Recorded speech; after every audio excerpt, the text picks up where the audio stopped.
মাঙ্গলিক তো বহু প্রকারের হয়।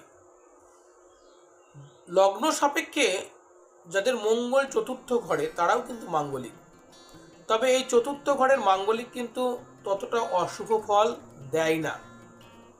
কি হয়, সেখান থেকে কিন্তু শুভ ফলও পাওয়া যায়। কি শুভ ফল পাওয়া যায়, কি অশুভ ফল পাওয়া যায়?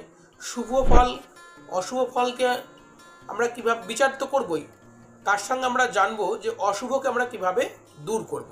তারই আলোচনায় আমি প্রদ্যুৎ শাস্ত্রী, আপনাদের সকলকে আমার প্রণাম এবং ভালোবাসা। অ্যাস্ট্রো এডুকেশন প্রদ্যুৎ এই চ্যানেলে আপনাদের ওয়েলকাম জানিয়ে শুরু করছি আজকের জ্যোতিষ আলোচনা। প্লিজ আপনারা চ্যানেলটিকে সাবস্ক্রাইব করুন এবং পাশে থাকা বেল আইকনটি বাজিয়ে রাখুন। দেখুন, চতুর্থ স্থানে যদি মঙ্গল থাকে তাহলে সেই মঙ্গল চতুর্থ স্থানে থাকার জন্য আপনি মাঙ্গলিক, কিন্তু আগেই বললাম যে এই মাঙ্গলিক কিন্তু ততটা আপনাকে অশুভ ফল দেয় না। শুধু বিবাহিত জীবনে আপনার কি হয়, তালমিলের অভাব হয়।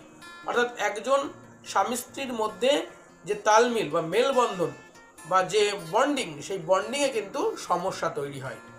এবং এই চতুর্থ স্থানে মঙ্গল থাকার জন্য আবার এদের কিছু লাভও হয়। এরা অত্যন্ত আকর্ষণীয় ব্যক্তি হয়, এরা দেখতে সুন্দর হয়, এরা অন্যকে খুব সহজে নিজের প্রতি আকর্ষণ করতে পারে এবং এদের পার্সোনালিটি অনেক হাই হয়। এবং এরা কি করতে পারে, যে কোনো কাজ এরা কিন্তু খুব সহজে সমাপ্ত করতে পারে। আর যাদের জীবনে চতুর্থ স্থানে মঙ্গল থাকার জন্য সমস্যা তৈরি হচ্ছে, তারা সেই সমস্যা কিভাবে মেটাবেন?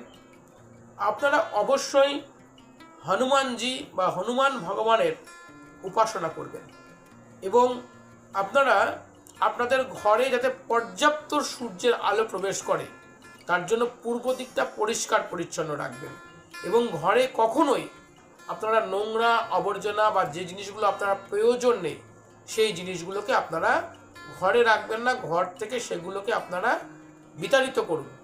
দেখুন, আপনার চতুর্থ স্থানে মঙ্গল থাকার জন্য স্বামী স্ত্রীর মধ্যে যে তালমিলের অভাব হচ্ছে সেটা একদম শেষ হয়ে যাবে এবং আপনার জীবন অত্যন্ত সুখের হবে। ভিডিওটি যারা দেখলেন সকলকে অসংখ্য ধন্যবাদ। প্লিজ চ্যানেলটিকে সাবস্ক্রাইব করে পাশে থাকা বেল আইকনটি বাজিয়ে রাখুন এই ধরনের ভিডিও সবার আগে আপনার কাছে পৌঁছানোর জন্য। জীবনের যে কোনো সমস্যার জন্য, জটিল থেকে জটিলতম সমস্যার জন্য আজই যোগাযোগ করুন আমাদের সাথে এই ফোন নম্বরে।